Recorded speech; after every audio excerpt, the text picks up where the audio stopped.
अहनमक्तदा late night story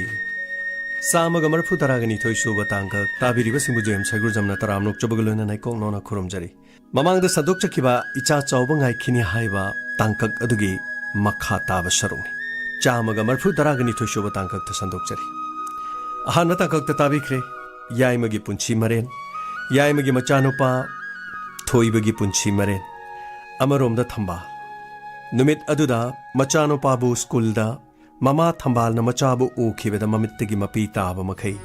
महांगना मचागी फिबम अदुबु येंगदुना निंगमदुना लेप्तुना लेहोखि नुमित अदु हलकलगा मयुमदा महा तुमखिदे अहिंग चुप कप्तुना लेखि महाक्की पुंसीदा तौरिबसि करिनो हाइदुना महा यामना निंगदोन पोंखि असुमना मथंगी नुमित अयुक अंगनमदा थंबा महाक्की मपाबुंग अपोकपा साजौ मपाबुंग दाहिरम पाबुंग अैगे निंगबसि करिमत थुंगनबिररो हाइब्रो ए करिनोने हाइरिदुबो इचागे निंगब थुंगदब करि लेरगे मपा आई लेरिंगेदा इचागेबु करि निंगब थुंगदब लेरगेने हा हायुने नंगने हेक पाम्ब ngasi फावबदि पाना तोरकप नत्रो हेरा लेकाय असिदा साजौ मंगांग हाइदना फाउदना इशु लेरिबा मी अमनिने नथंत पोई नंगन तौ हाइरिबा मखै अदुमक तौवी अदुगा इचागे मनिंग थुंगदब करि लेरगे इचादा करि अवाटप लेरगे हाइबा पाबु अवाटपके अवाटप ngaktane अैगे निंगबसे अमुक्त थुंगनबि हाइमा अदुबु नंगने निंगब थुंगद्रिबदुबु करिनोने इपादा मुक्ता हायुसे इपागी इज्जत सोकपा याबा वानिने इबेमा से करिनो नंगने निंगब थुंगद्रिबबु करिनोने हा फबु अै ngasi फावबु कनादा सुलालक्त्रे अै इसाने इसाबु लेखा ताबा थबक अमतु तौरखित्रे अदुबु अैना सुंगलानलानना अरानबगी मिंगचत अदु फंगदुना अैसु ngasiदी पामसिदा पाबुंग अमदी इमागी नाक्ता लेरिबसिन होइने अदुबु करि तौरगेने सुकुइबसि नंगना वाफमदु हाइद्रगा करिनो हाइबने नंगना ngasi हारिसिबो पाबुंग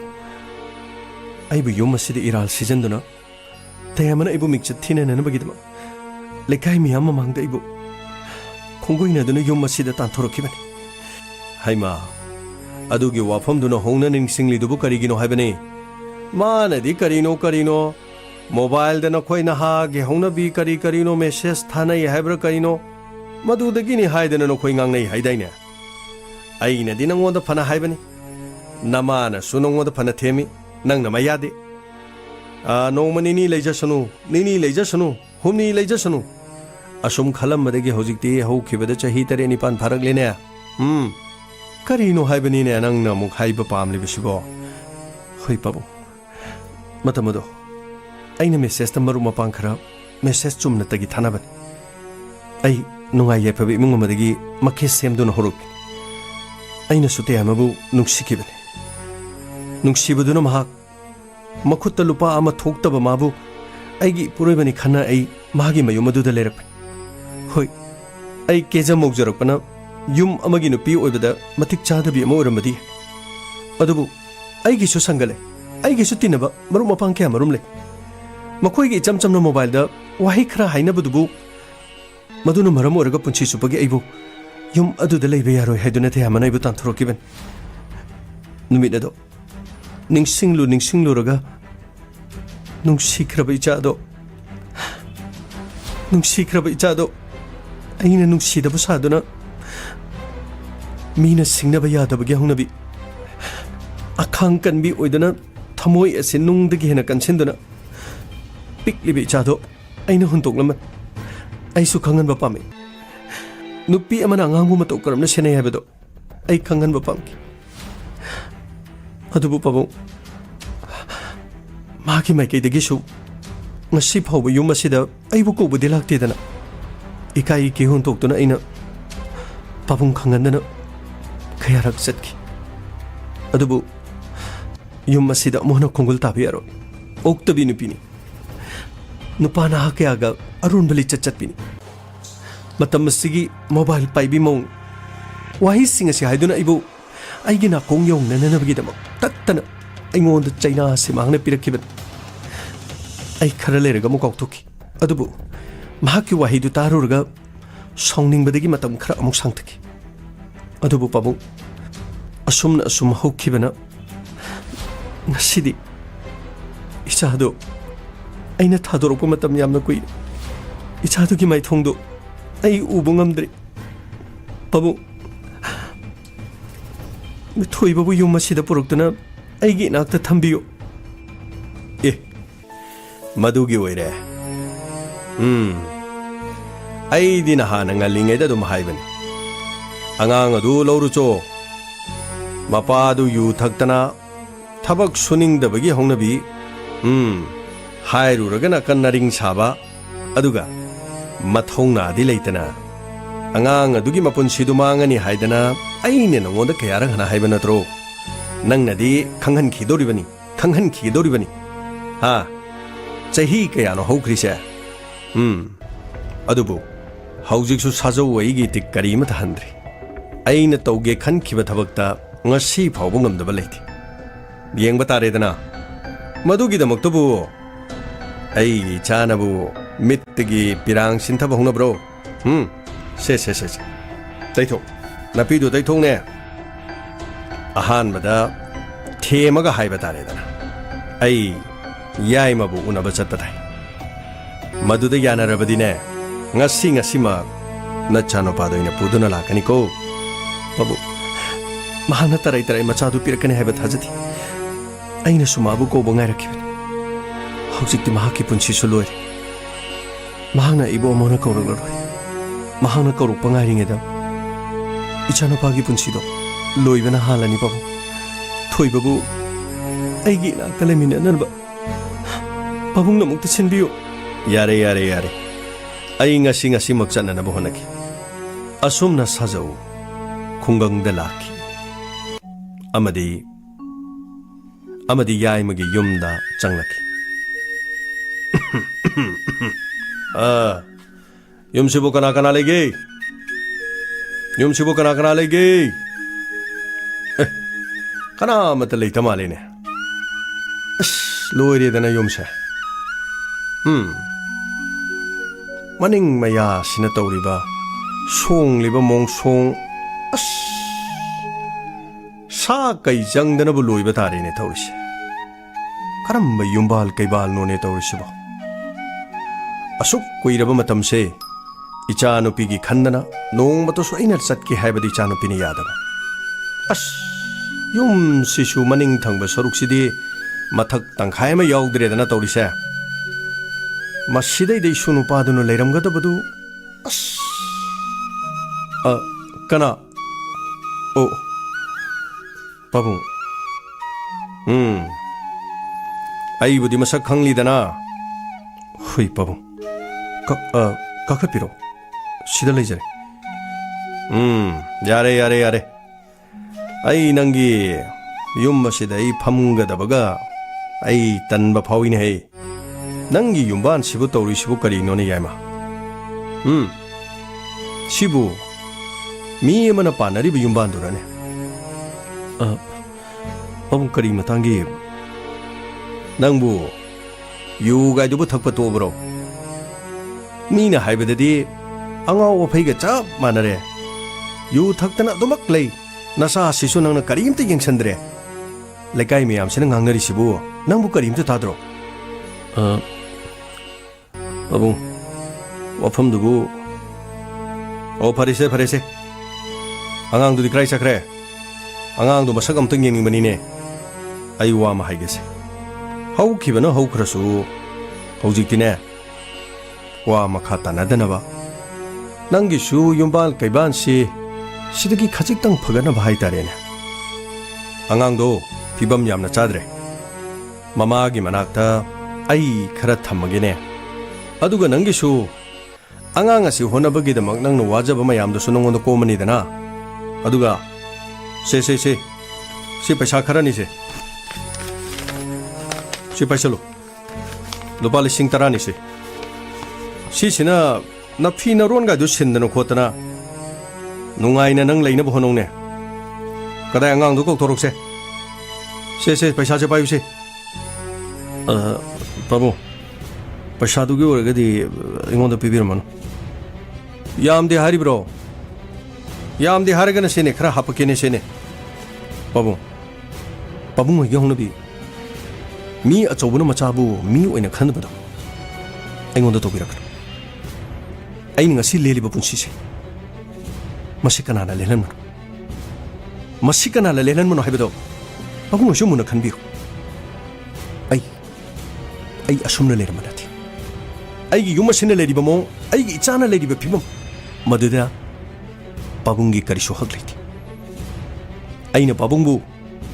अंगांग असिगी मबुबो कम उइबगिदम इकाई खुमनबो दोचरे अइगी लाइरबदा अमदि अइगी इबुक थंदबदा अमदि अइने हिंगलिबा पुन्सि असिदा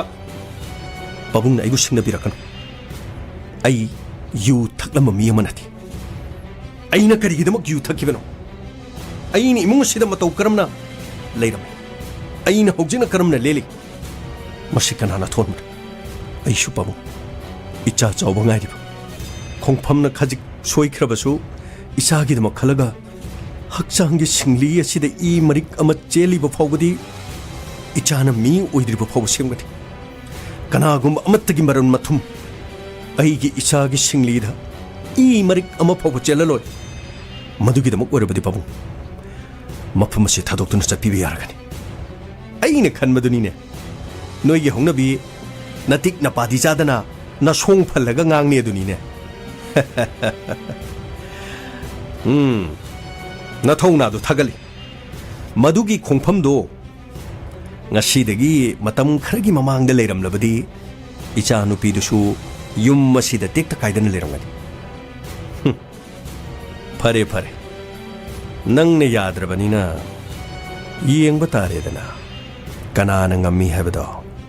साजौ मंगांगैसु अराइब नते है चिंगलोन मापन लांदुना तुरेल कयागी सिंग थक्लबा साजौ मंगांग सिंगना बबु माइथिबा पीबा ngamba माइथिबबु माइथिबा कयारखना पीबा ngamba साजौ मंगांगनि है ना सोंग फंदना सुंगांग बसारे इसुनु पासे नमदुना नंगोंदगी मोनगनि अदुगा माबु मी अमा ओइनबा सेंगमनि हाइरिबा वाफमसे नारायबक्तु पाइरगा येंगो साब्रे इंब्रे येंगो नचा सेमबिगे हाइबनि नंगना सेमबा ngamdaba फिजेट पिगाई खरा सेटबा मबुक थंदना पिजबा मसिरो मसिरो मसिना नंगी नचागी पुंसिदुबु कयाम नोंगाइना करम्बा पुंसि मरेना मद नंग हिंगलगा करम्बा मी मो हेलकदोरिबनो पाबुंग अइना मुखसु हाइजरे पाबुंगबु आंगांगसिगी मपुबु कमोइना अइनि काय खुमना जुगुचरी वाफम अदुगी ओरबदि युम मसिदगी याम थुना थोपिगिबिना फरनि अइबु फुगे हारिब्रो अइबु फुगे हारिब्रने नंगी नयोमनि नंगी सुमांग फरे अदुबु मसिमदि खौ कानाना ngami yengnasi चलुखिगेको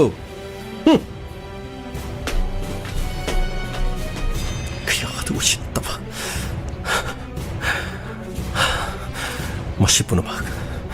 मसिपुनमाग थंबा थंबा अइना नंगी नफमदा थाजखे अइ लाइरबा मीमन अदुबु लाइरबा हाइबसिबु मसिबु साप अमरो लाइरबसिबु लाइथुंग अमरो मियोइबगी हक्चांग द पक्खिबा लाइथुंग अमरा नथि मियोइबगी पुंसिदा मागी मराइबक्ता मागी हिंगलिबा पुंसिगी सबमदा तमलमरि अहलमन सिंगना थमंबा मखोइगी मरल मथुम खरा दुनु ngasiना नखोइना चाउजरगा खुबाक मईदगी हरपै खोइगे चांगनमनबा अइगी चाबु मी ओइनननबगिदमा अइना सेमगदि अइगी चाबु अइगी खुत्तगी कनाना मुन्नुन पोइ हाइबा येंबा तारेदा लैजरिबा इंखोलसे योनगनि हक्चांगी कयात कया मचेत योनगनि थेंनगनि चागिदमा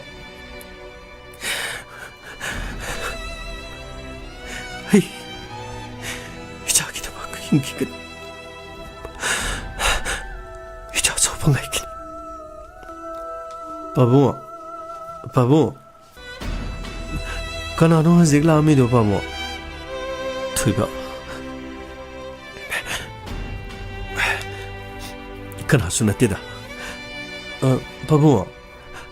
아이 पुने हाइदो करिगिनो बाबू मखोइना करि ओइबगिनो आई पुने हाइदो बाबू थुबा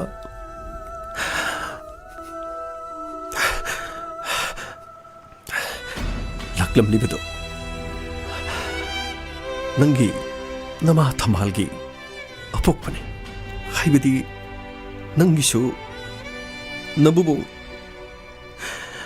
मफम मसिदा अहिना नंबु निंथि नुंगाइना पिजा पिथक तौद्रे नफी नरोल निंथि जना सेट बचाबना निंथुंगंद्रे नुंगाइना थमद्रे नहिना सिंग तंबदा मिमानबा ngamद्रे मरम मसिना नंबु अइगी खुतगी नमदुना मखोइना पुगनी हारि बाबू तलिगसु आइदी चटपा ngमोये बाबू आइदी याम हैनदी हौजिकी नुपादो अइना थोंनाउदगी येंगमनेबा अइ मखोइदा लेबा ngमोई थोइबा इचाबो लाहिरबा नपागी इथा नुंगसिदगी कना मतना सेतुना पोहनबा ngमलो हई लेरी नपा लेरी नंगी पाबुंग लेरिङेदा कनानसु नंगु इथानुंदगी सेतुना पोहनबा ngमलोइ थेंनगनि पुनमक थेंनगनि अदुबु थुइबा मखोइना सेंजाउ पाइबनिना मखोइना नमदुना इसाबु अइगी थानुंदगी पुख्रबदि थुइबा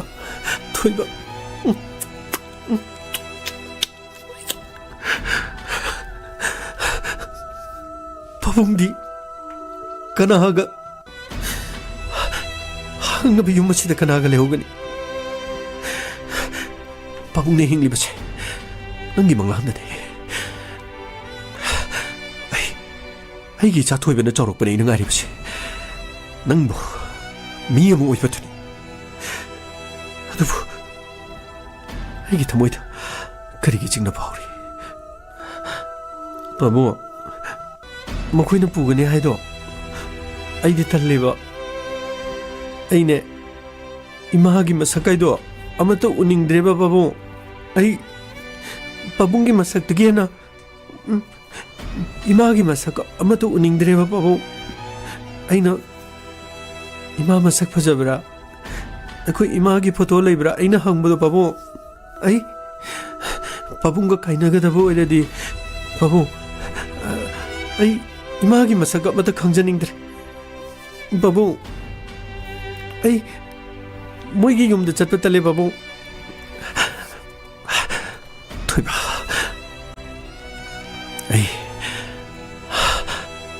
अइ मी खर उनरुगे लागलमनिबा मिदो अफबा मी नथि मसाकीदा खनबा मिनि सोइदना मखोइना ngamnanabagidama kari-karino kharide torokani adugane nang atay thabak luisingadaba luisilo ai mi khara unadaba yadi masigi matungda thoibabu mamagi custody da lainananabagidama sajauna petitioner ama oiraga family court ta se tharaki masigi matungdi yaimasu kilama neklam asumna court adu phambauki ngasigi case asi honaba tausi ngasigi case asigi petitioner oriba sajau mangangna mahaki machanopi thambalgi machanopa thoiba elias thoiba bu makhoigi custody da thamjage haibagi council anina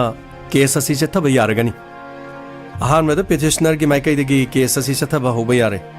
thank you your honor ngasigi case asi petitioner su oriba sajau mangangna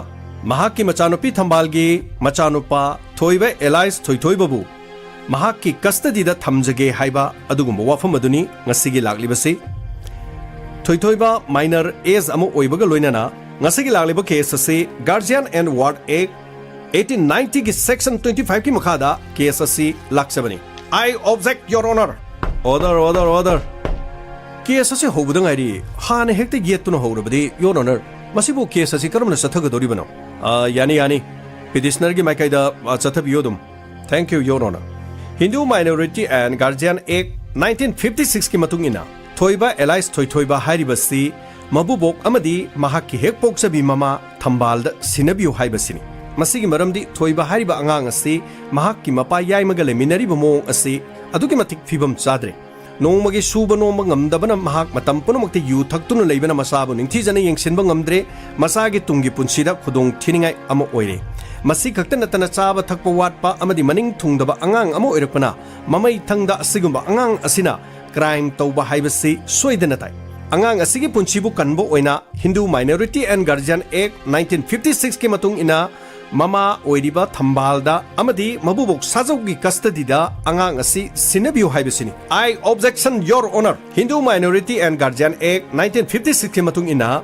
angang adunu nupa oirigati chahi manga nupi oirigana chahi taret mama gi custody da leibagi hak piri. Adubu aikoigi petitioner gi makaidigi yeliba wafam asidi noktaba ngamde. Your Honor, thambana imung manunggi awaba mateng pangbagi wafam tolaga mayum palabi mau amana mobile ama pairaga nupa naha kayaga hengo tauba horaki. Matam aduda yaimana pahaningduna khara ngang sakluba aduda mahakna sahi ani ohum tangariba pikliba angang adu hundok lamlaga nungsiriba machabu thadoktuna chatkraba matungda ngasina kari amuk nungsiraktuna yaimana wana yokcharakpa nung thugai duna chara nama charaga machabu yokcharakpa masabu charai hendana magidamak asukwana hona jaraklaba matam asida ngasidi masabu khangu thakta mahakna matau karamna nungsibiraglibano thambana machabu handakta nungsiragliba sinadi yamna angakpa phawba wafam amani masidi thambana magi tungi khallaga khudong chaba longna nanabigidamak yaimabu awaba pina nanabigidamak silakpa wafam amani haibase. Your Honor,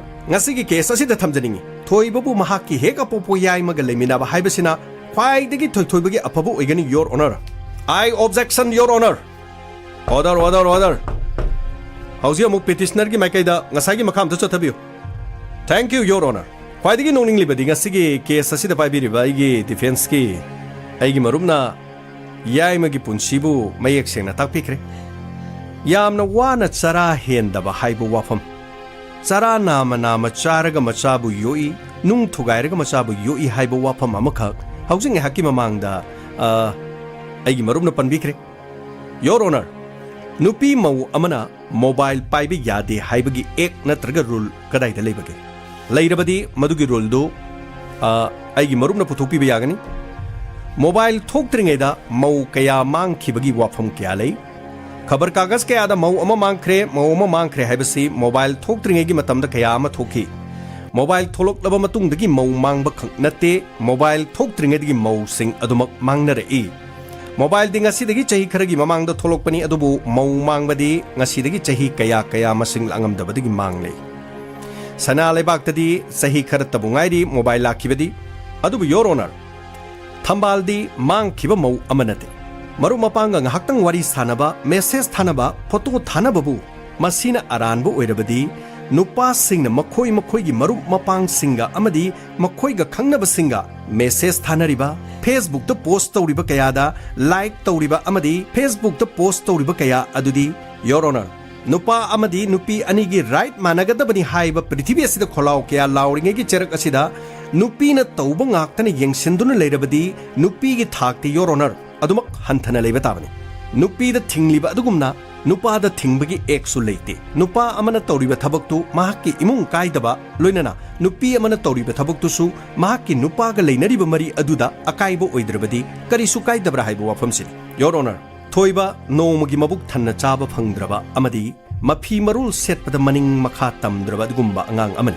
Masida natana Your Honor, mahi masingda apokpa yaimani yengsinba ngamdaba masagi tungi punsigidamak thoibabu mahakki mama thambal amadi mabubok sajaugi custody da sinabana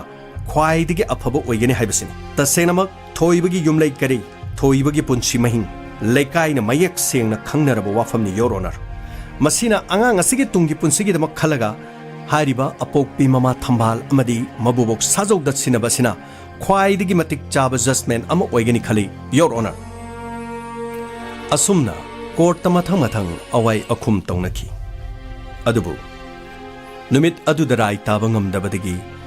मथंगी नुमित अमु जस्ना court अदु adjourn तौकी मसिगी मतुंगदा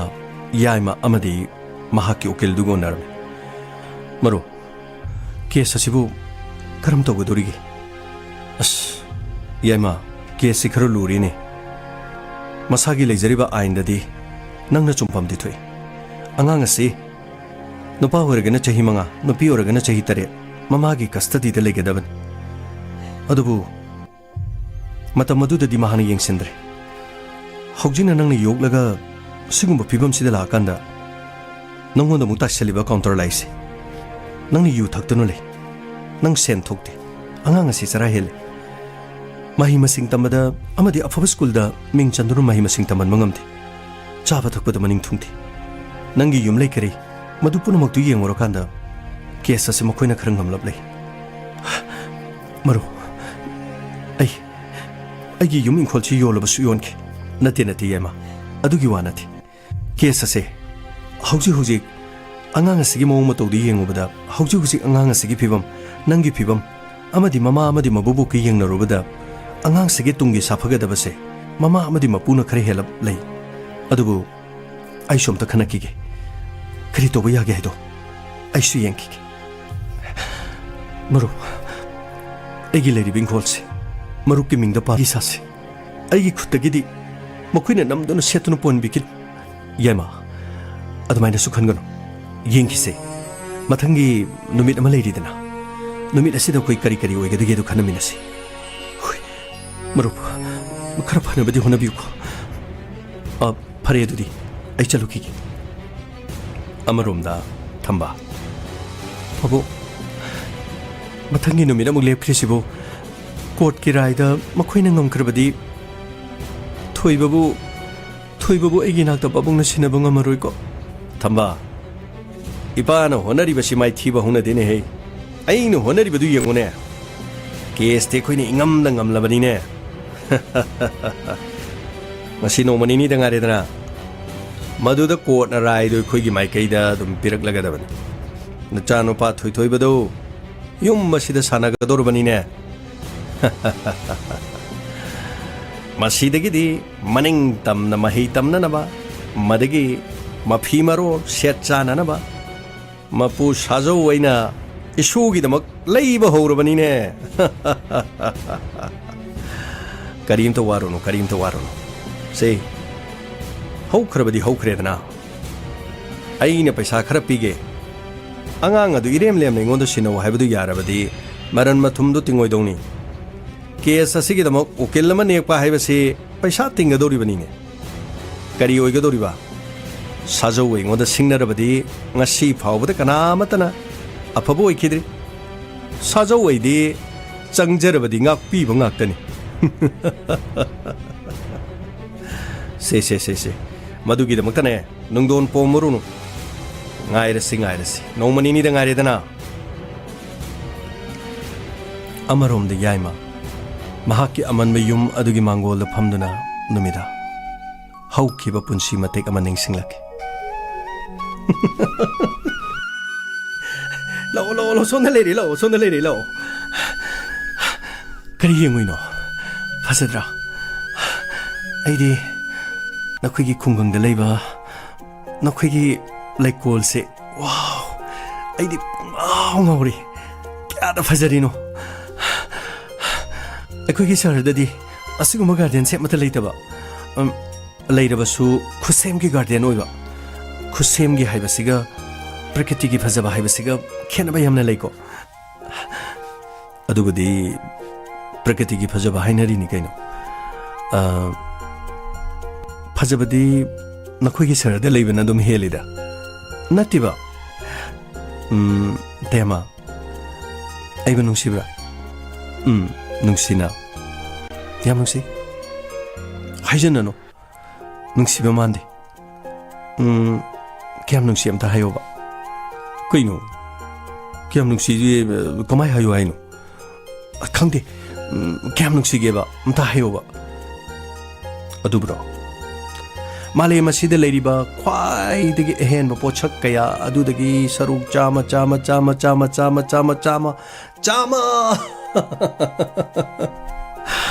ꯃꯌꯥꯝ ꯑꯗꯨꯗꯒꯤ ꯑꯩꯒꯤ ꯊꯝꯕꯥꯜꯅ ꯏꯍꯦꯟ ꯍꯦꯜꯂꯦ ꯑꯗꯨꯏ ꯀꯩꯅꯣꯝꯇ ꯍꯪꯒꯦ ꯊꯝꯕꯥꯜ ꯀꯔꯤ ꯍꯥꯏꯒꯦ ꯇꯦꯃ ꯅꯪꯒꯤ ꯃꯤꯡꯁꯦ ꯑꯩꯈꯣꯏ ꯈꯨꯡꯒꯪꯒꯤ ꯃꯤꯡ ꯌꯥꯝ ꯃꯥꯟꯕ ꯍꯥꯏꯇꯥꯔꯦ ꯍꯥꯏꯗꯤ ꯊꯝꯕꯥꯜ ꯀꯥꯏꯅ ꯀꯃꯥꯏꯅ ꯇꯧꯔꯤꯅꯣ ꯅꯉꯣꯟꯗ ꯊꯝꯕꯥꯜ ꯀꯥꯏꯅ ꯀꯧꯔꯝꯃꯤꯁꯦ ꯑꯁ ꯇꯦꯃ ꯅꯪꯒꯤ ꯁꯤꯡꯉꯣꯟꯗ ꯅꯣꯛꯅꯔꯤꯔꯣ ꯅꯣꯛꯅꯕ ꯃꯥꯜꯂꯦ ꯅꯪꯒꯤ ꯁꯤꯡꯉꯣꯟꯗ ꯅꯣ ꯑꯗꯨꯒꯤ ꯅꯠꯇꯦ ꯑꯗꯨ ꯅꯠꯇꯦ ꯑꯩꯅ ꯍꯥꯏꯕꯗꯤ ꯀꯃꯥꯏꯅ ꯀꯧꯔꯤꯅꯣꯕ ꯊꯝꯕꯥꯜ ꯀꯥꯏꯅ ꯀꯧꯔꯝꯃꯤꯁꯦ ꯑꯩꯈꯣꯏꯒꯤ ꯂꯩꯗꯅ ꯈꯨꯡꯒꯪꯒꯤ ꯊꯝꯕꯥꯜ ꯆꯤꯡꯌꯥꯒꯤ ꯊꯝꯕꯥꯜ ꯒꯥꯏꯁꯨ ꯃꯥꯜꯂꯤꯗꯅꯀꯣ ꯃꯁꯤꯒꯤꯁꯨ ꯋꯥꯔꯤ ꯂꯩꯌꯦ ꯑꯩꯈꯣꯏꯒꯤ ꯑꯕꯣꯛꯇꯣ ꯃꯍꯥꯛ ꯈꯨꯡꯒꯪ ꯅꯤꯉꯣꯜ ꯑꯃꯅꯤ ꯍꯥꯏ ꯑꯩꯈꯣꯏꯒꯤ ꯏꯗꯧꯅ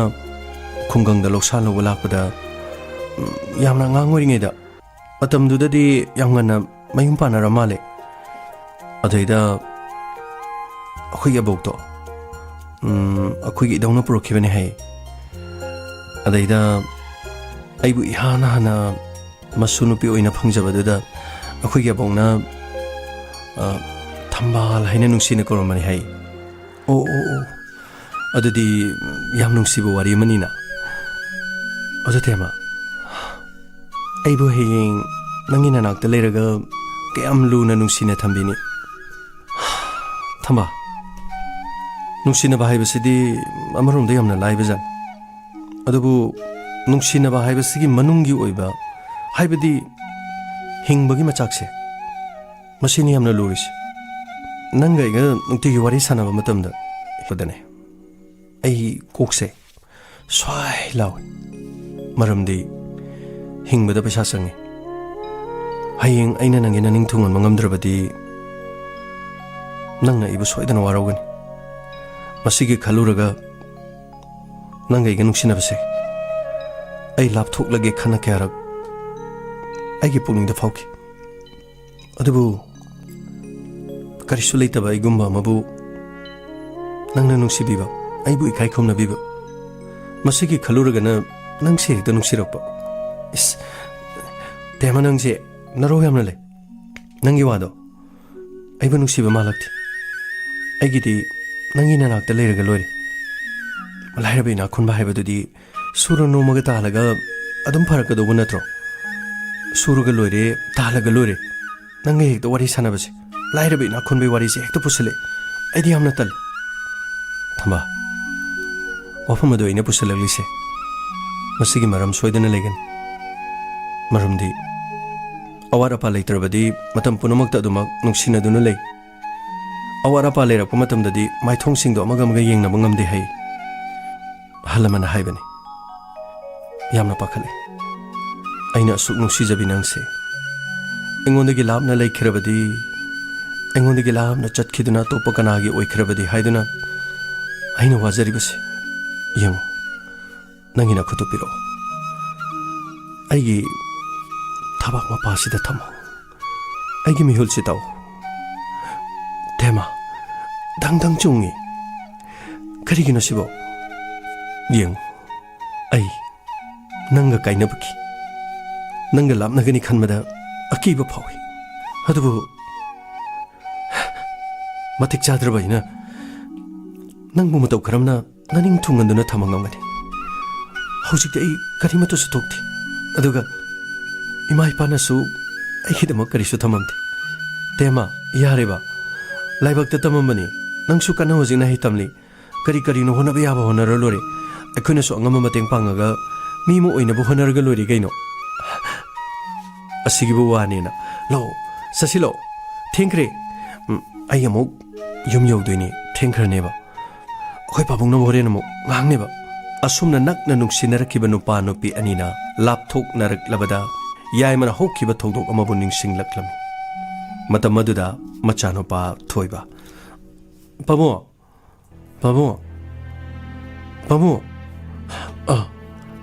थोइबा करी तौरे चाक चारसे चाक लोइरे थोइबा पाबुंग चाक चानिंगद्रेने हे पाबुंग चाददे आइसु चाररो करिगिनो इसाथि चाथोरो तल्लेगजो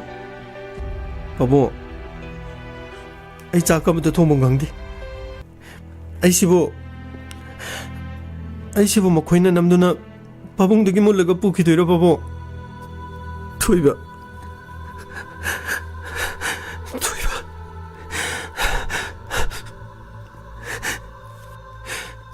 इपासु होनबियाबो होनरी इचाबो आइकी खुतकी मुंदननबा आइनी हमना कन होन करिसु चिंगनकना पाबुंग होनबियाबो होनरी अदो पाबो मोइना लोबा लाक्त्रिङेदा पाबो अखोइ कनामता खंगन्दना फिरोन योमगा अतोपा मफम अमदा चखजिरा पाबो थोइबा इचाना फाउबा अदुमाइना खल्लब्रो हा इचाना फाउबा अदुमना खल्लब्रो नंगी पाबुंग मिचेन अमति नथि होय हाइंग सिदि बानी लामना चटखिबदि यागनि अदुबु मधुदु मीनिंग नंगना होगनि थेंनगनि अचुंबदा माइ पाकपनि लांदबन मतम पुनमक्ता माइ पाकपनि से लो चसिल इचाना थोंब चाकतु पाबुंग चागेला ओ इचाना थोंब चाक लो पाबुंग चागनि लो चारुसिलो असुमना नुंसीना मपा मचा चाक चामिनखि मसिगी मतुंगदा मपा मचा फमुंग अमदा तुमिनखि मचानुपा थोइबना मपाबुंगदा चेना कोनना तुमजरम याइमना मचानुपागी मकोकता नान्था अहांगबा अत्यादा करी तौगदबन मचानुपा असि मखुत्तगी मुंदुना पुदुना चटख्रबदि महक करी तौगनी खंदुना लेना असुमना कोर्टना पीबा नुमित अदु यौरखि अमदि कोर्टता काउंसिल अनि अवाई अखुम तौनखि मसिगी मतुंगदा कोर्टना असुमना याथंग पीखि हौजिक काउंसिल अनिना अमगी वाफमसिंग पुखनबा लोइरबनिना कोर्ट के माइकैदगी राय अदु लौथुगली Hindu minority and guardian act 1956 के मतुंगिना अंगांग अमना चही मंगादगिना चही 3 फाउबगी मनुंगदा लैरबदी अंगांग नुपाना चही मंगा अंगांग नुपीना चही 3 ममागी कस्टडीदा लैगदबनी हाइबा वाफम लैरबसु हौजिक ओइरिबा याइमगी फिबम महाकी सेल थोक्तबा अमदी तुंगी अंगांग असिगी पुंसिगी याइफनननुबगीदमक अपोक्पी ममा थंबाल अमदी मबुबोक साजौगी कस्टडीदा सिनबा हाइदुना कोर्टना राय तारे ngasigidamakta केस असी मतांग असिदा लोसिले खरी थोइबा बाबू आई मखोइगे चटपा ngamoi बाबू थोइबा बाबू आई मखोइगे चटपा ngamoi बाबू थोइबा इबा ओपा लेत्रे थोइबा बाबू युमदा चसे आई मखोइगे चटपा तले बाबू अखोइसु थेंखरनी कनो तौसे अंगांग दो सोमदम द पीसे अबलदार अंगांग से खोचम द पाइ सोना ममादम द सिनसी थादो आइगी को थादो अंकल आई को थादो आई को से पाइगनोबा अंकल थादो आई पपुंग लेहोगेबा यादे बुंगो से कोर्ट की ऑर्डर निको से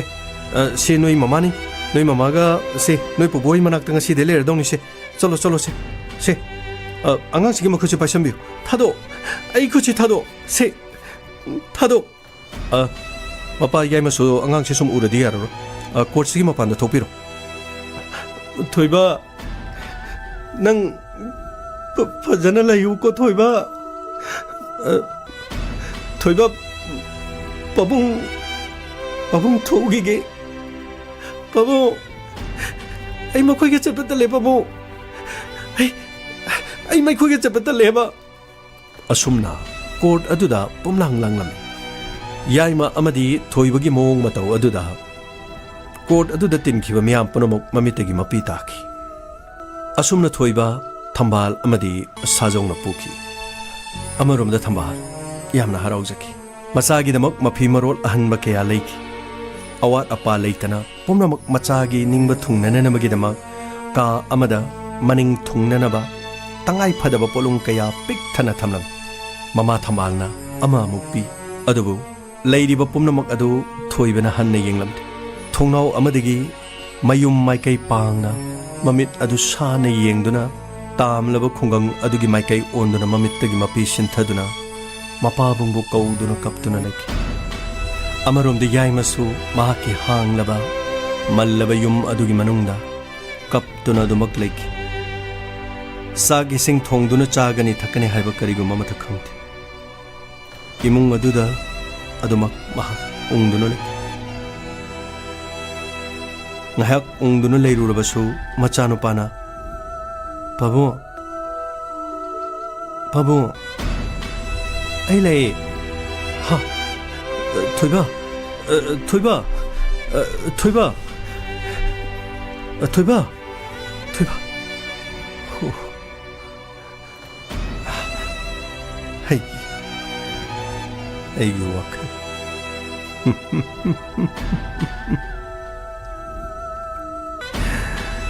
लाकलरोई थोइबा इथानुंगदगी मुंदुना पुग्रे आई मिथिबोंग मितंबा पांगदबा मी अमन इचाबु आइगी खुत्तगी मुंदुना पुखिबदा करिसु तोबु ngamokte yum masida leiriba atek akaigi polam punama अहिगी चा थोइबना पाइजरम्बा ngakta मल्लबा सुमजित चाखुमदा लेरिबा मल्लबा कोलिक खर चाक चाखुम अमगिदमा इशाना मफम मसिदा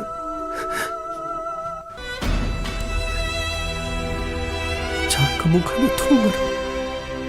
चाखुम मसिदा नंगना चाक थुंगमा नंगना सिजनरम्बा कोलिक अमन सिंग से तुमपक तुमिन्ना तासिंदुना लेरेने इपासु थुंगोय अइगी चा थोइबे याउद्रदि अइ चाक चारो इपाना मतिक चादबगी इपा इपाना मतिक चादबगी असिदि नुंगाई याइफबा नंगी अपोक्पी इमागी मनाक्ता चटख्रेदना इपा वारौदि चुम्मे मखोइगी मनाक्ता लेरबदि इचाना मतिक चागनि इचा सोइदना मतिक चाबा मी मोरगन इचाना हयें मतिक चाबा मी ओरगलबा मतमदा नाकी पोंगनफम खुंगंग असिदा अमुक्तंग थिलाउको थोइबा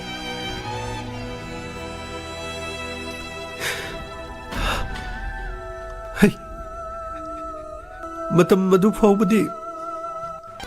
इचा Chaoba ngaiki ai nangna halakpada thoiba adu faubadi icha chauba ngaiki ni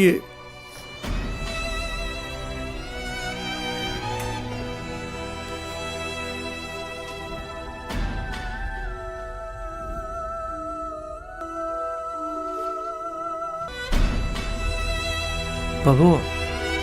Babu, Babu. Kui babung se. Oh,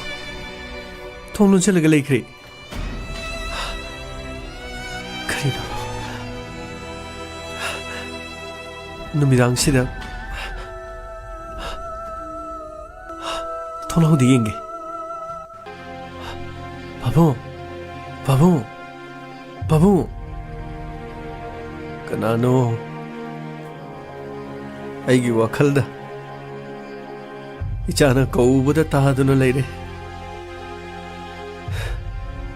ꯑꯩꯒꯤ ꯏꯆꯥꯒꯤ ꯃꯈꯣꯜ ꯁꯥꯔꯒ ꯀꯧꯔꯤꯕ ꯅꯪꯕꯨ ꯀꯅꯥꯅꯣ? ꯄꯥꯕꯨꯡ, ꯑꯩꯅꯦ ꯊꯣꯏꯕꯅꯦ. ꯄꯥꯕꯨꯡ, ꯊꯣꯡ ꯍꯥꯡꯉꯣ. ꯊꯣꯡ ꯍꯥꯡꯉꯣꯕ ꯄꯥꯕꯨꯡ. ꯁꯦ, ꯊꯣꯡ ꯍꯥꯡꯉꯣ. ꯊꯣꯡ ꯊꯦꯜꯂꯤꯁꯤꯅꯦ ꯄꯥꯕꯨꯡ. ꯑꯩꯕꯨ ꯂꯛꯅꯔꯤꯕꯅꯤꯅꯦ. ꯉꯁꯤ ꯅꯨꯃꯤꯠ ꯅꯤꯅꯤ ꯍꯨꯝꯅꯤ ꯑꯩꯒꯤ ꯏꯆꯥꯅ ꯌꯨꯝ ꯊꯥꯗꯣꯛꯇꯨꯅ ꯆꯠꯈꯤꯕꯗ ꯑꯩꯒꯤ ꯋꯥꯈꯜꯗ ꯏꯆꯥꯅ ꯀꯧꯕꯗ ꯑꯗꯨꯝ ꯇꯥꯗꯨꯅ ꯂꯩꯔꯕ. ꯑꯗꯨꯕꯨ ꯃꯤꯀꯨꯞ ꯑꯁꯤꯗ ꯐꯥꯎꯕꯗ ꯑꯗꯨꯕꯨ ꯍꯟꯅ ꯌꯦꯡꯂꯨꯕꯗ ꯏꯆꯥꯗꯤ ꯂꯩꯔꯝꯗꯦ. ꯑꯩꯕꯨ ꯇꯠꯇꯅ ꯁꯥꯟꯅꯔꯤꯕ ꯍꯥꯏꯕꯗꯨꯔꯣ? ꯅꯠꯇꯦꯍꯦ ꯄꯥꯕꯨꯡ. ꯄꯥꯕꯨꯡ, ꯊꯣꯡ ꯑꯝꯇ ꯍꯥꯡꯉꯣ. ꯀꯩꯗꯧꯕꯒꯦ? ꯅꯆꯥ ꯊꯣꯏꯕ ꯃꯇꯝ ꯄꯨꯝꯅꯃꯛꯀꯤ ꯑꯗꯨꯝ ꯂꯥꯛꯑꯕꯅꯦ. ꯊꯣꯡ ꯑꯝꯇ ꯍꯥꯡꯉꯣ ꯍꯥꯏꯕ. ꯁꯦ, ꯊꯣꯡ ꯑꯝꯇ ꯍꯥꯡꯉꯣ. ꯄꯥꯕꯨꯡ, ꯊꯣꯡ ꯑꯝꯇ ꯍꯥꯡꯉꯣ ꯍꯥꯏꯕ. ꯏꯆꯥ ꯊꯣꯏꯕꯒꯤ ꯈꯣꯟꯖꯦꯜꯅꯤꯅ. ꯃꯁꯤꯗꯤ ꯑꯩꯒꯤ ꯋꯥꯈꯜ ꯃꯥꯟꯗ꯭ꯔꯦ. ꯄꯥꯕꯨꯡ, ꯑꯩ ꯂꯩ ꯄꯥꯕꯨꯡ. ꯊꯣꯏꯕ, ꯊꯣꯏꯕ, ꯅꯪꯗꯤ ꯀꯃꯥꯏꯅ? ꯄꯥꯕꯨꯡ, ꯑꯩꯅꯦ ꯅꯍꯥꯟ ꯃꯣꯏꯅ ꯄꯨꯕ ꯅꯨꯃꯤꯠꯇꯨꯗꯒꯤ ꯑꯩ ꯃꯣꯏꯗꯤ ꯏꯁꯤꯡꯁꯨ ꯊꯛꯇꯦ, ꯑꯗꯒꯤ ꯆꯥꯛꯁꯨ ꯆꯥꯗꯦ. ꯃꯣꯏꯅ ꯄꯨꯕ ꯅꯨꯃꯤꯠꯇꯣ ꯑꯗꯨꯒꯤ ꯅꯨꯡꯗꯥꯡꯁꯨ, ꯑꯗꯒꯤ ꯃꯊꯪ ꯅꯣꯡꯉꯥꯜꯂꯒꯁꯨ, ꯑꯗꯒꯤ ꯃꯊꯪꯒꯤ ꯅꯣꯡꯉꯥꯜꯂꯒꯁꯨ ꯃꯈꯣꯏꯅ ꯑꯩꯁꯦ ꯍꯣꯁꯄꯤꯇꯥꯜꯗ ꯄꯨꯔꯦꯕ. ꯑꯗꯒꯤ ꯒ꯭ꯂꯨꯀꯣꯁ 3ꯒ ꯊꯤꯜꯂꯦ, ꯅꯥꯇꯣꯟꯗꯒꯁꯨ ꯊꯤꯜꯂꯦ. ꯑꯩꯅ ꯂꯣꯏꯅ ꯐꯨꯏꯗꯠꯂꯦꯕꯀꯣ. ꯑꯗꯒꯤꯗꯤ ꯗꯣꯛꯇꯔꯅ ꯋꯥꯔꯤꯗꯣ ꯍꯪꯉꯦ, ꯃꯣꯏꯒ ꯋꯥꯔꯤ ꯁꯥꯟꯅꯈ꯭ꯔꯦꯕ. ꯑꯗꯨ ꯃꯇꯨꯡꯗ ꯋꯥꯔꯤ ꯁꯥꯟꯅꯔꯀꯥꯟꯗ ꯀꯔꯤ ꯐꯥꯎꯔꯕꯅꯣ ꯈꯪꯗꯦꯕ. ꯑꯗꯣ ꯄꯥꯕꯨꯡꯗꯤ ꯆꯥꯛ ꯆꯥꯕ꯭ꯔꯥ? ꯑꯩ ꯆꯠꯈꯤꯕꯗ ꯄꯥꯕꯨꯡꯗꯤ ꯆꯥꯛ ꯆꯥꯕ꯭ꯔꯥ? ꯊꯣꯏꯕ, ꯄꯥꯕꯨꯡ ꯆꯥꯛ ꯆꯥꯗꯤꯌꯦ. ꯏꯆꯥꯅ ꯊꯣꯡꯂꯝꯕ ꯅꯨꯃꯤꯠꯇꯨꯒꯤ ꯏꯆꯥꯅ ꯊꯣꯡꯂꯝꯕ ꯆꯐꯨꯗ ꯌꯥꯎꯔꯤꯕ ꯆꯥꯛ ꯑꯔꯦꯝꯕꯁꯦ ꯃꯁꯤ ꯌꯦꯡꯂꯒ ꯏꯆꯥꯅ ꯊꯣꯡꯂꯝꯕꯅꯤ ꯈꯜꯂꯒ ꯃꯁꯤ ꯌꯦꯡꯗꯨꯅ ꯑꯗꯨꯝ ꯂꯩꯕꯅꯦ ꯊꯣꯏꯕ. ꯄꯥꯕꯨꯡ, ꯑꯩ ꯈꯪꯉꯦ. ꯄꯥꯕꯨꯡ ꯆꯥꯛ ꯆꯥꯔꯝꯃꯣꯏ, ꯑꯩ ꯈꯪꯉꯦ. ꯑꯗꯨ ꯄꯥꯕꯨꯡ, ꯑꯩ ꯄꯥꯕꯨꯡꯗ ꯀꯩꯅꯣꯝꯇ ꯍꯥꯏꯖꯒꯦꯕ. ꯀꯔꯤꯅꯣ ꯊꯣꯏꯕ? ngasi nang ni pagi managta ngasi nang ni pagi nakta laklibasibo mangla taibanglo natraga ngaihak leiraga aibu thadoktan amuk chatkhigadauribro nathi nate babu haujikti pabungaina haibasu aina loina tare aduga pabunga eigasu kainadanaba aina haiba matang yabigera karino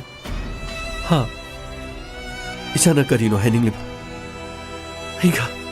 aiga cha thoibaga punchi supa yum masida lengdana leinanabagidama aina kari yagadobano ha aina kari yagadobano hayo ipai yage hayo pabung adudi pabung waso pabung na soidana yagani haina waso hoi kari waso haibano pabung mo kari waso haibano pabung gi kuto aigi kokta thamo se aina haibe yagani hayo hoi thoida ai chana haibe yagani hayo ai ichaga kaina bangam hoi ichaga numit nini humni kaina bada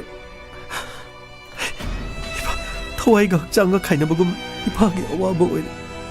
hayo babo ngasidagi yu amahana tharo hayo thoiba ai ngasidagi yu amahana tharo pare pabong odati pabong ngasidagi yum masida aigi ima thambana punchi supagi leibada pabong na ayaba pigani haiduna haibiu thoiba wapamadadi oh adudi pabong na nacha thoiba banung sidre ꯄꯥꯕꯨꯡꯅ ꯅꯆꯥꯊꯣꯏꯕꯕꯨ ꯅꯨꯡꯁꯤꯗ꯭ꯔꯦ ꯍꯥꯏꯕ ꯅꯠꯇ꯭ꯔꯥ? ꯑꯗꯨꯗꯤ ꯑꯩ ꯌꯨꯝ ꯑꯁꯤ ꯊꯥꯗꯣꯛꯈ꯭ꯔꯒ ꯃꯈꯣꯏꯒꯤ ꯃꯅꯥꯛꯇ ꯂꯩꯔꯨꯗꯅ ꯅꯍꯥꯟꯗꯒꯤ ꯅꯨꯃꯤꯠ ꯍꯨꯝꯅꯤ ꯀꯔꯤꯃꯠꯇ ꯆꯥꯗ꯭ꯔꯤꯕ ꯑꯩꯁꯦ ꯃꯈꯣꯏꯗ ꯅꯨꯡꯉꯥꯏꯅ ꯂꯩꯔꯨꯔꯣ ꯍꯥꯏꯕ ꯅꯠꯇ꯭ꯔꯥ? ꯅꯠꯇꯦ ꯊꯣꯏꯕ, ꯅꯪꯒꯤ ꯋꯥꯁꯛꯇꯨꯗ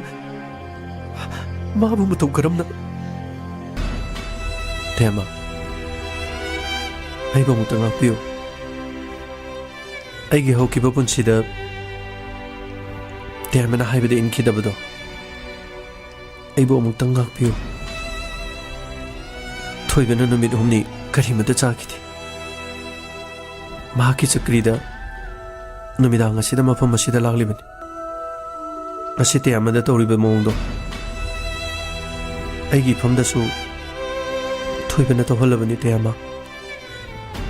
ꯍꯧꯈꯤꯕꯗ ꯁꯣꯏꯈꯤꯕ ꯂꯥꯟꯈꯤꯕ ꯄꯨꯝꯅꯃꯛ ꯉꯥꯡꯅꯔꯁꯤ. ꯑꯃꯨꯛ ꯍꯟꯅ ꯌꯨꯝ ꯑꯁꯦ 이반이 ꯆꯪꯗꯨꯅ ꯃꯜꯂꯕ ꯃꯩꯇꯩꯒꯤ ꯌꯨꯝꯖꯥꯎ ꯑꯁꯤ ꯁꯦꯝꯖꯤꯜꯂꯒ ꯌꯨꯝ ꯑꯁꯤꯒꯤ ꯃꯈꯥꯗ ꯑꯩꯈꯣꯏ ꯅꯨꯡꯁꯤ ꯆꯥꯟꯅꯅ ꯂꯩꯃꯤꯟꯅꯔꯁꯤ. ꯇꯦꯃ, ꯑꯩꯅ ꯂꯥꯟꯈꯤꯕ ꯄꯨꯝꯅꯃꯛ ꯉꯥꯛꯄꯤꯌꯨ. ꯇꯦꯃ. ꯊꯝꯕꯥ, ꯑꯩꯗꯤ ꯃꯇꯤꯛ ꯆꯥꯗꯕꯅꯤ. ꯑꯩꯅ ꯅꯪꯕꯨ ꯅꯨꯡꯁꯤꯈꯤꯗꯕꯗꯤ ꯅꯠꯇꯦ. ꯅꯪꯒꯩꯒ ꯊꯦꯡꯅꯔꯛꯄ ꯃꯤꯀꯨꯞ ꯀꯌꯥꯗ ꯑꯩꯅ ꯍꯥꯏꯈꯤꯕꯗꯨꯅꯤ ꯑꯁꯤꯒꯨꯝꯕ ꯐꯤꯕꯝ ꯑꯃ ꯂꯥꯛꯀꯅꯤ ꯍꯥꯏꯗꯨꯅ. ꯉꯁꯤꯁꯨ ꯅꯪꯅ ꯂꯧꯔꯤꯕ ꯐꯤꯔꯦꯞꯇꯣ ꯃꯇꯨꯡꯗ ꯑꯃꯨꯛ ꯅꯪꯒꯤ ꯑꯇꯣꯞꯄ ꯐꯤꯔꯦꯞ ꯑꯃ ꯂꯥꯛꯄꯁꯨ ꯅꯠꯇꯦ. ꯇꯦꯃ, ꯑꯃꯨꯛ ꯍꯟꯅ ꯑꯗꯨꯒꯨꯝꯕ ꯃꯤꯀꯨꯞ ꯑꯃ ꯑꯩꯒꯤ ꯄꯨꯟꯁꯤꯗ ꯊꯣꯛꯍꯜꯂꯔꯣꯏ. ꯅꯨꯡꯉꯥꯏ ꯌꯥꯏꯐꯅ ꯀꯦꯖ ꯃꯧꯖꯗꯨꯅ ꯏꯃꯨꯡ ꯑꯃꯗ ꯆꯥꯎꯔꯛꯄꯒꯤ ꯍꯧꯅꯕꯤ ꯑꯋꯥꯕ ꯃꯁꯛ ꯈꯪꯈꯤꯗ꯭ꯔ ꯃꯥꯜꯂꯦ. ꯑꯩꯕꯨ ꯉꯥꯛꯄꯤꯌꯨ. ꯌꯥꯔꯦꯁꯦ, ꯍꯧꯒꯠꯂꯣ. ꯌꯥꯔꯦ. 이자 사이보 펌범 머뭇더디 타우다 와레다 레피셰 할 오르버닝가 사이데기 푸푸, 까클로 어허 마니 이슈 토토이버더니 마푸기 펌범 타니 강이세 가다이 어이 으씨 이슈기 자크리시디 깐 그러버자니 마마나 ꯉꯥꯡꯉꯣꯏꯔꯤꯉꯩꯗ ꯑꯁ ꯅꯨꯃꯤꯗꯥꯡꯗ ꯁꯝꯄꯣꯛ ꯈꯣꯏꯕ ꯌꯦꯡꯗ ꯌꯥꯗꯦ ꯍꯥꯏꯗꯅ ꯅꯤꯡꯉꯥꯏ ꯇꯧꯕꯗꯨꯅꯤ ꯍꯩ. ꯃꯥꯏ ꯅꯨꯃꯤꯠ ꯍꯨꯝꯅꯤꯁꯤ ꯃꯅꯤꯡ ꯃꯃꯥꯡ ꯊꯠꯇꯅ ꯂꯥꯛꯅꯗꯅ ꯀꯨꯏꯅ ꯂꯣꯏꯁꯟꯕ ꯉꯝꯗ꯭ꯔꯕ ꯁꯣꯂꯨꯁꯟ ꯑꯃ ꯏꯁꯨ ꯊꯣꯏꯊꯣꯏꯕꯅ ꯂꯣꯏꯁꯜꯂꯦꯗꯅ. ꯌꯥꯏꯃ, ꯍꯧꯈꯤꯕꯗ ꯍꯥꯏꯅꯈꯤꯕ ꯉꯥꯡꯅꯈꯤꯕ ꯀꯔꯤꯁꯨ ꯈꯟꯅꯒꯨꯝꯁꯤ. ꯌꯨꯝ ꯄꯥꯟꯕ ꯍꯥꯏꯕꯁꯤ ꯇꯨꯔꯦꯟꯒꯤ ꯂꯩꯉꯣꯏꯗꯒꯤ ꯍꯦꯟꯅ ꯀꯨꯞꯄꯤ ꯍꯥꯏꯅꯔꯤꯕꯅꯤ. ꯑꯋꯥꯠ ꯑꯄꯥ ꯂꯩꯕ ꯄꯨꯝꯅꯃꯛ ꯏꯄꯥꯅ ꯂꯣꯏꯅ ꯄꯤꯒꯅꯤꯀꯣ. ꯅꯪꯒꯤ ꯄꯃꯨꯛꯇ ꯃꯨꯛꯄꯤꯗꯣ ꯑꯩꯈꯣꯏꯗꯤ ꯂꯧꯔꯣꯏ ꯇꯧꯔꯣꯏꯗꯨ ꯇꯧꯔꯛꯀꯅꯨ. ꯑꯔꯩꯕ ꯃꯈꯩ ꯄꯤꯔꯛꯀꯅꯤ. ꯂꯧꯒꯦꯁꯨ ꯂꯧꯔꯣꯏꯁꯨ ꯇꯣ. ꯏꯁꯨꯅ ꯃꯔꯥꯏ ꯂꯧꯖꯅꯤ, ꯏꯆꯥ ꯃꯔꯥꯏ ꯂꯧꯖꯅꯤꯀꯣ. ꯅꯪꯒꯤ ꯈꯔ ꯃꯨꯛꯄꯗꯨꯁꯨ ꯁꯦꯝꯇꯣꯛ. ꯑꯗꯨꯒ ꯍꯧꯖꯤꯛ ꯍꯥꯏꯈꯤꯕꯗꯣ ꯃꯗꯨ ꯌꯥꯅꯕ ꯐꯩꯀꯣ. ꯉꯁꯤꯗꯒꯤꯗꯤ ꯅꯨꯡꯉꯥꯏ ꯌꯥꯏꯐꯕ ꯋꯥꯠꯇ ꯄꯥꯗꯕ ꯏꯃꯨꯡ ꯑꯃ ꯑꯣꯏꯅꯅꯕꯒꯤꯗꯃꯛ ꯅꯨꯄꯥ ꯅꯨꯄꯤ ꯑꯅꯤ ꯒ꯭ꯌꯥꯟ ꯇꯥꯅꯗꯅ ꯅꯨꯡꯁꯤꯔꯕ ꯅꯆꯥ ꯑꯁꯤ ꯁꯦꯟꯅ ꯈꯥꯏꯅꯗꯅ ꯃꯇꯝ ꯈꯔ ꯍꯧꯔꯨꯔꯕꯁꯨ ꯂꯦꯝꯍꯧꯔꯤꯕꯁꯤꯗꯤ ꯅꯈꯣꯏꯒꯤ ꯅꯊꯥꯅꯨꯡꯗ ꯅꯆꯥ ꯑꯁꯤ ꯅꯨꯡꯁꯤꯅ ꯁꯥꯒꯣꯟꯅꯗꯅ ꯅꯆꯥ ꯆꯥꯎꯕ ꯉꯥꯏꯗꯅ ꯀꯨꯝꯍꯩ ꯌꯦꯡꯗꯅ ꯂꯩꯒꯗꯕ ꯅꯠꯇ꯭ꯔꯅꯦ ꯍꯥ? ꯅꯆꯥꯁꯤꯡꯅ ꯁꯣꯏꯈꯤꯕ ꯂꯥꯟꯈꯤꯕ ꯉꯥꯛꯄꯤꯌꯨ. ꯍꯣꯏꯗ ꯅꯨꯡꯉꯥꯏꯔꯦ ꯃꯁꯤ ꯃꯉꯥꯏꯔꯦꯅꯦ. ꯑꯗꯨꯗꯤ ꯊꯝꯕꯥ, ꯍꯌꯦꯡ ꯒꯥꯔꯤ ꯑꯃ ꯇꯧꯔꯒ ꯄꯣꯠ ꯆꯩꯁꯤꯡ ꯅꯪꯒꯤ ꯂꯩꯕꯁꯤꯡ ꯑꯋꯥꯠ ꯑꯄꯥ ꯀꯔꯤꯗꯨ ꯏꯄꯥ ꯂꯣꯏꯅ ꯄꯤꯔꯛꯑꯒꯦ. ꯑꯩꯁꯨ ꯑꯃꯨꯛ ꯍꯥꯏꯒꯠꯀꯗꯕꯅꯤꯅ ꯊꯦꯡꯈ꯭ꯔꯦꯅꯦꯀꯣ. ꯍꯣꯏ ꯄꯥꯕꯨꯡ. ꯐꯔꯦ ꯁꯤꯗꯒꯤꯗꯤꯅꯦ ꯃꯅꯥ ꯃꯅꯤ ꯅꯥꯏꯔꯅꯨꯀꯣ. ꯆꯠꯂꯦ ꯏꯄꯥ ꯆꯠꯂꯦꯀꯣ. ꯃꯁꯤꯅꯤ ꯉꯁꯤꯒꯤ ꯂꯦꯠ ꯅꯥꯏꯠ ꯁ꯭ꯇꯣꯔꯤ 132 ꯁꯨꯕ ꯇꯥꯡꯀꯛ ꯏꯆꯥ ꯆꯥꯎꯕ ꯉꯥꯏꯈꯤꯒꯅꯤ.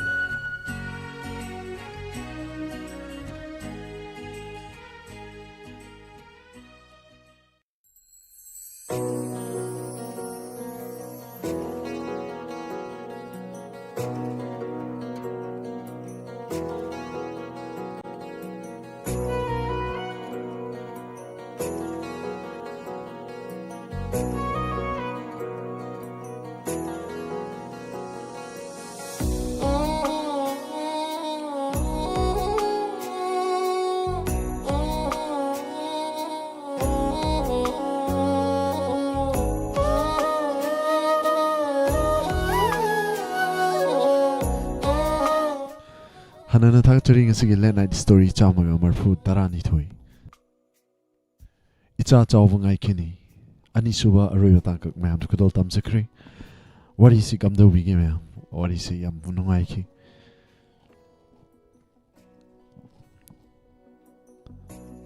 Thoi bena lapna ruba mama amadi mapa ani se punchanan ki ko mayam. Hanana Thakachari live zata saruk yabiriba pumnapu Hanana Thakachari Braisori takal changbam Imalalita Yingkom Renu Toizum Pawjanta Kumar Hanana Thakachari Thorom Sida saruk yabiriba sing Tedak na patok charamge Mabi Mola Rosmani Yendrimbam Nene Busu Taram Nokchari Hanana Thakachari Lily Sanarak Taram Nokchari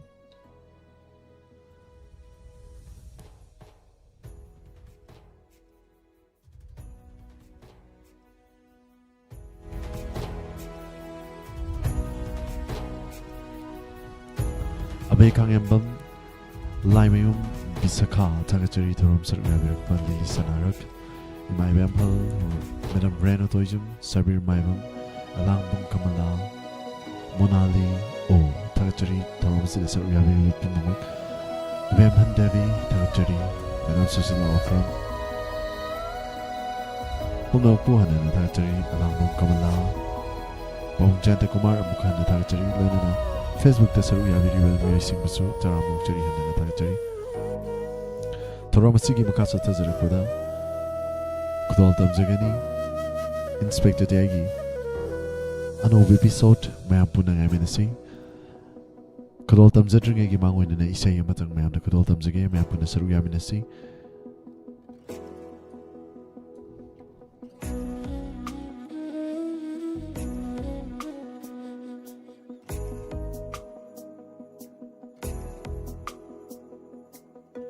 Charoy na titu kong lakli haribi say mayam puna taminasi kudol tamjari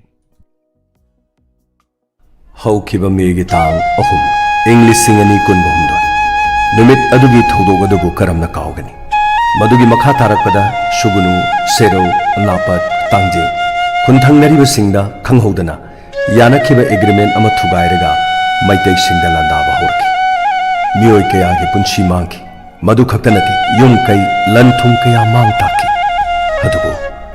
Lanjena duna leriba kaksing kunaw rilib kiyamda leriba isa singa sina Ngasi Makhoygi machindagi sumna tengthaduna sakli Charunati tu khulale Waglalan mau chelate Charunati tu khulale Waglalan mau chelate Hauro mikap thoklo nungsare Hauro mikap thoklo nungsare Ningai dana tungkul talemu Ningai dana tungkul talemu Charoy na titu Khulale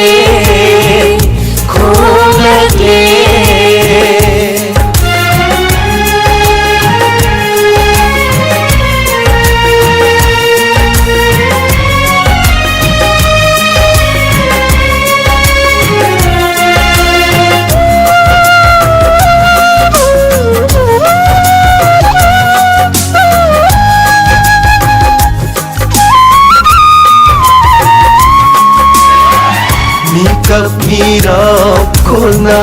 nilage Maitai chanugi jat tem sing naragle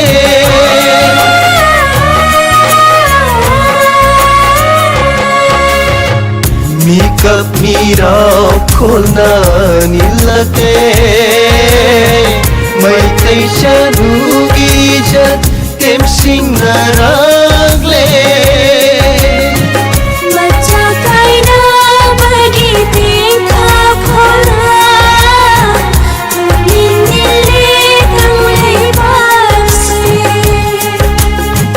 Macha